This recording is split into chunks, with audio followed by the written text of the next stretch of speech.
What are the politics for a white guy going into the California state penal system?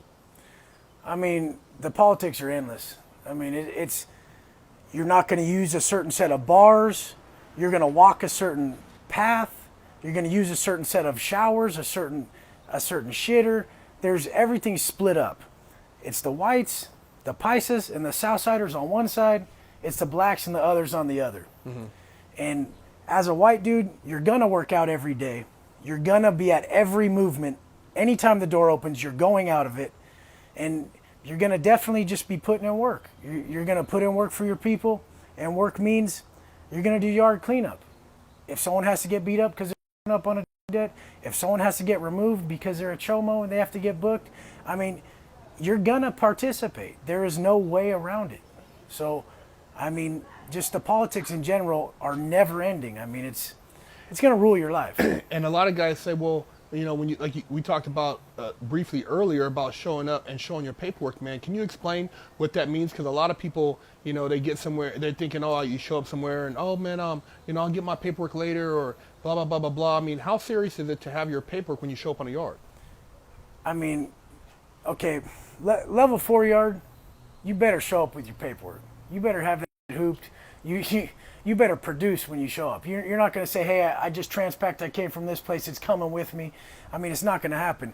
Your paperwork's your driver's license. This is speaking for you. This is telling your past and who you are in the system.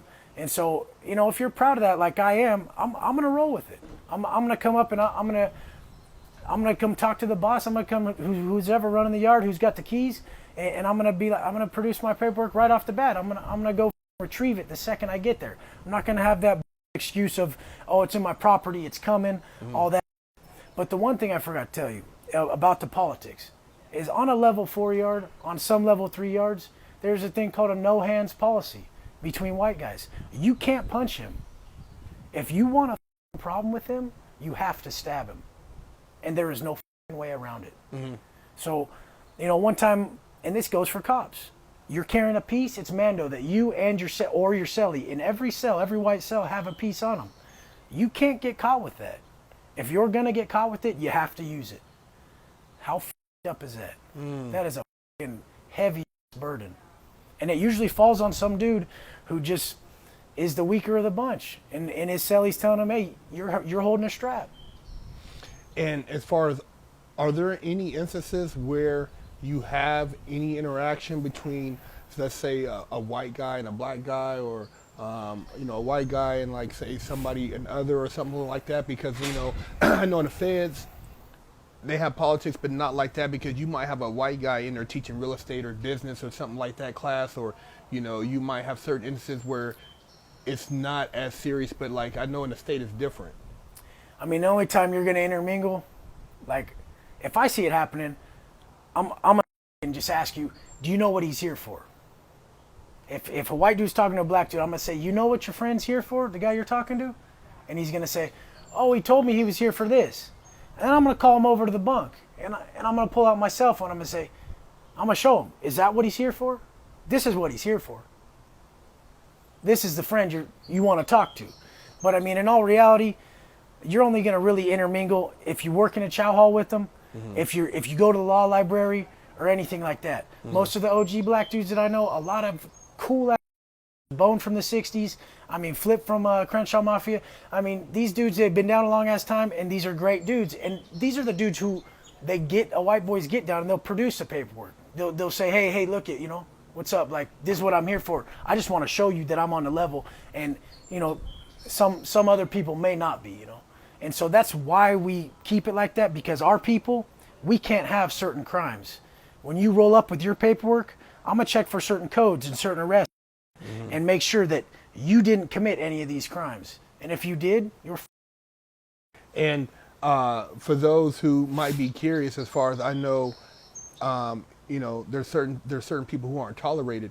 Would you mind elaborating to a degree, like who is like automatic you can't be on the yard? Off the bat, a child molester. Off the bat, a rapist, a child molester off the bat, you're getting trademarked. That face has got to show that who they are, you know. And it's just what's going to happen. I mean, you know, I've been on them yards where the dude's been there for years. He didn't check in to Megan's Law when he was out, so they couldn't find him on the paperwork.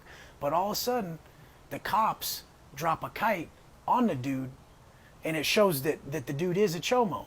And guess what? He's your celly. So guess what? You got to handle it. Got to roll him. How tough is that? All of a sudden you're chilling one day, the next day now you got to book this dude because he's a piece of and you were just about to get out. You did your time right. And now you just caught an extra 10, if not a life sentence. Are you really about that life at that point? Yeah. A lot of dudes will lock it up. But I mean, the point is, a lot of them don't. And they're back there. I mean, much respect to them, but they're back there. It's a rough life. So don't go get that DUI that gets you there that turns into this. Don't go get in that bar fight that gets you to prison that turns into a life sentence. Because I've seen it happen a million times. And what about guys who are interracial? We got a lot of good questions about that, like guys who are mixed race. I mean, what? Well, the Southsiders will take anybody. Southsiders will take a black, Southsiders will take an Asian, Southsiders will take anybody. You can roll Southside, anybody can. They're usually going to be from a hood that is in LA that I've seen full-on blacks that run with the Mexican hood. Mm-hmm. The thing is with that, we don't with them. We with Southsiders, we can eat with them, we can play ball with them, we can hit the bars with them, but we can't with him. Mm-hmm. So even though he is a Southsider, he's still an African American, and a white dude cannot eat with him, cannot drink with him, cannot use the shower with him, cannot use the bars or play basketball with him.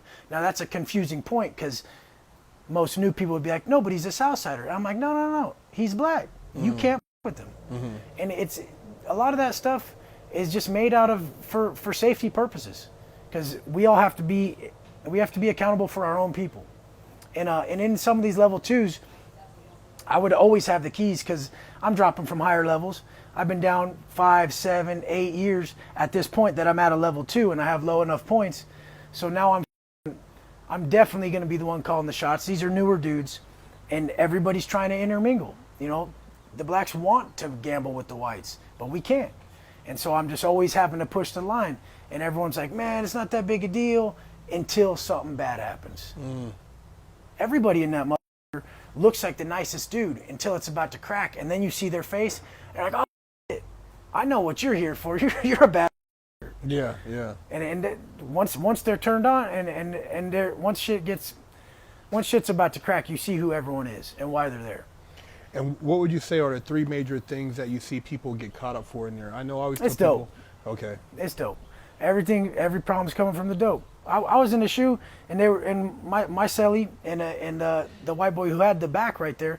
They were fishing a rig and some heroin. They were fishing it from one cell to another, and he's pulling it all quick as the cop's running after the envelope, and it slaps against the wall, and the cop hits it and grabs it, and he's like, he looks in it in my cell. He's all, oh, let me get my mail, bro, and he's high as shit. And I'm like, you idiots, you know. And then the cop opens it. It's a rig, a homemade rig. These motherfuckers make a needle out of anything. I don't even know how they're that smart. But they'll make an injection needle out of anything. I do not know how they do it. They're crazy. But anyways, they get caught with the dope, and they throw us all in the shower for like 3 days. And in the shoe, the showers are cages. Uh-huh. So they throw all of us in individual showers. Me and my celly and him and his celly, because they want someone to snitch. And nobody says nothing. We sit back there for like 4 days in the showers, and then we end up just going back to our cells. But he got a trafficking charge, and then he got a possession charge. Wow. From it being on a fishing line from cell to cell. Tracking for basically trying to transport. And it turned into a ordeal. I mean, they all caught more time. You know, we were already in the shoot. Yeah. So I mean, they just these dudes don't care, man. They don't care, but they do. The dude will cry about his kid, and then I looked him up right now, and he had just paroled from the Bay, and then I just got out and went right back. Just got out, and then now his next case, he was in Santa Barbara County Jail with the biggest in-house bust ever. He had the phones, he had the dope, he had the Adderall crushed up, he had the black, he had the white. I'm like, dude, weren't you crying about your kid? Make these changes. Oh, wow. You missed your son. Make these changes. The dude did my leg tats, man. He's a good